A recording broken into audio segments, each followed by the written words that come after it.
Today, we're looking at a blue ink by KWZ, their Iron Gall Blue number 6. Hi, I'm Adam, and I'm an ink guy. I get inks, test them, and share the results with you. Now, there's timestamps down below so that you can skip around, but if you got the time, I'd appreciate you checking out the entire video. Also, if you're interested, you can follow me on Instagram, and if you're new here, I would invite you to subscribe.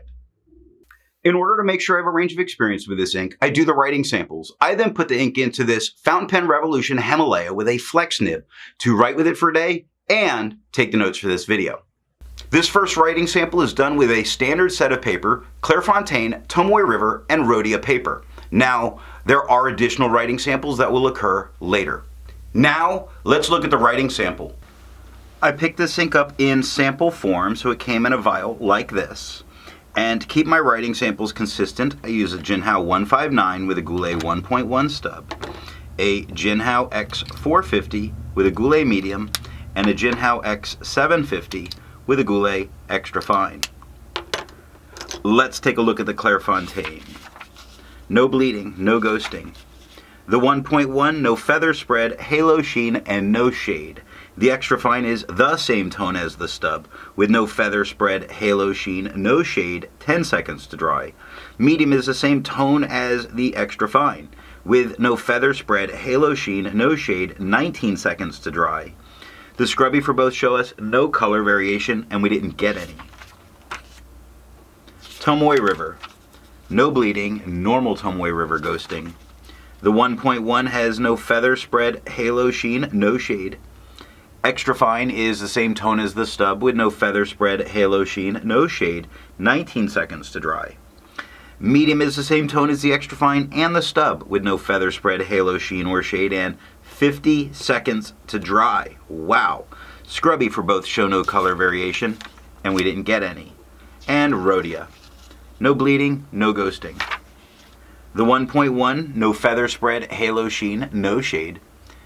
Extra fine is a tad lighter than the stub, with no feather spread, halo sheen, no shade, 12 seconds to dry.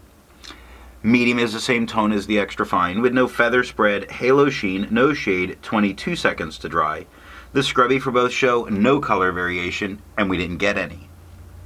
I agree with Vita that there's a lot to be learned by doing multiple chromatographies. The one on the left is done the way it's supposed to be done. I put a line of ink down and immediately put it into water for 10 to 15 seconds.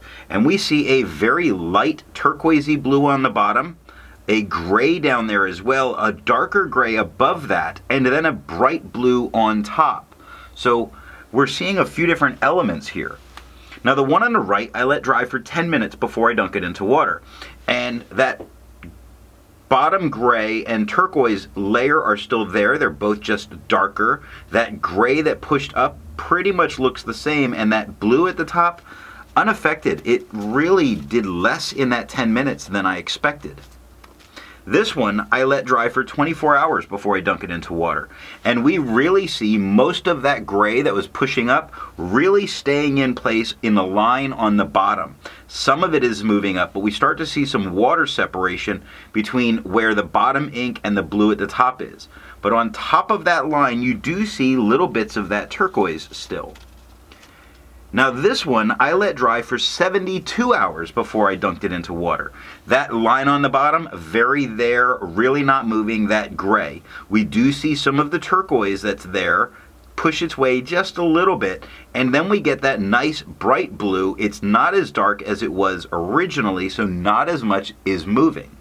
Resistance tests are done to see how well this ink can be expected to perform on the page, and more importantly, how hard it might be to clean from your pen. I let the smear dry for 3 days before testing it. Looking at the highlighter, the capital H blowout, and the smearing that's going on with the lowercase h, I just think there's better inks to use for note-taking if you're going to go back and highlight, but you would be able to read this, so you could use it. It would be perfectly safe to use.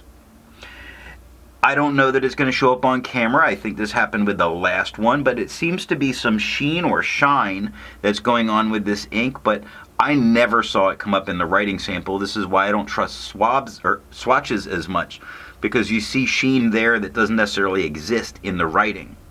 Now water is lifting all the darkest tones. It's really leaving that gray. It's not breaking it up. Water is all that I needed to get this out of my pen. Pen flush is doing about the same that water did, nothing more. And the 1/3 bleach solution, surprisingly with these Iron Gall inks, it's completely removing it from the paper, but we don't need any of that. Water is all that I use to get it out of my pen. As far as viscosity or flow, for the inks I've tested, I've found an average viscosity of 2.5, with the realm of normal being from 2.1 to 2.9. KWZ's Iron Gall Blue No. 6 has a viscosity of 2.34, making it normal. To find my average dry times, I use my writing samples done on Clairfontaine, Tomoe River, and Rhodia paper. I average all 6 of those numbers. Now, for the inks I've tested, I found an average dry time of 17 seconds, with the realm of normal being from 13 to 21 seconds. KWZ's Iron Gall Blue No. 6 has an average dry time of 22 seconds, making it a little longer than normal. Kind of surprising.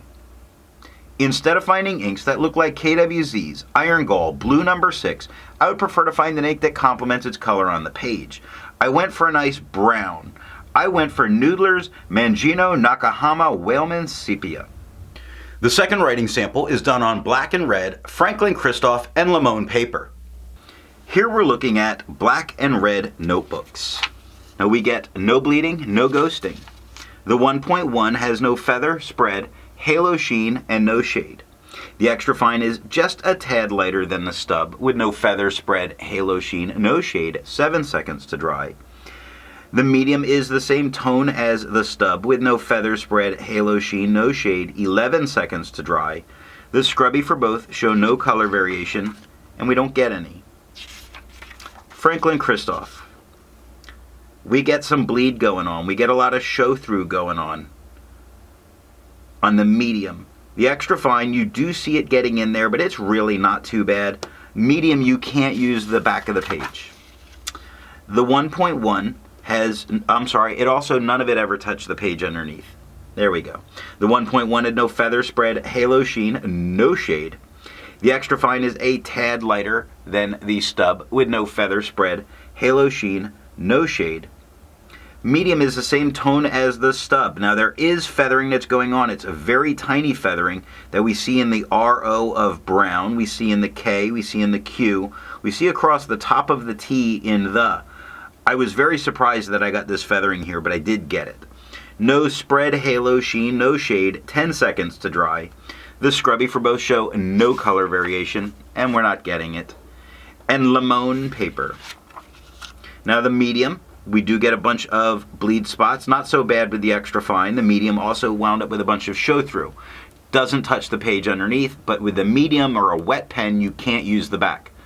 Extra fines, dry pens, you can. The 1.1 had no feather, spread, halo sheen, and no shade. The extra fine was a little bit lighter than the stub, with no feather, spread, halo sheen, no shade, and 6 seconds to dry. The medium was the same tone as the stub. It does feather quite a bit, but always tiny, and it's isolated, like the Y in dry, the B in brown. It's there, I don't understand it. The K in quick, the S in jumps. Now it's feathering the M, but I tend to put my finger on the paper when I'm holding it. So if I'm holding it like this and my thumb was there before I wrote, I get why it did it. So I don't look at that. No spread, halo sheen, no shade, 9 seconds to dry. The scrubby for both show no color variation, and we didn't get it, and that is all that I have for writing samples. So what do I think of KWZ's Blue Iron Gall No. 6? This is a very dark blue that they have, and on a lot of pens you're going to be chasing slightly different tones depending on the pen. That's not necessarily my preferred thing. And this blue is so dark, it could very easily pass as a black in a lot of places. So what nib and pen are going to give the best writing experience with this ink? To get a blue from it, you're going to need to use a super dry broad or stub. Otherwise, you're looking at a blue so dark, it may as well be black. If you've made it this far, and according to my analytics, 50% of you aren't, and you enjoyed it, give me a thumbs up. If you are not subscribed, I would invite you to subscribe, and thanks for watching.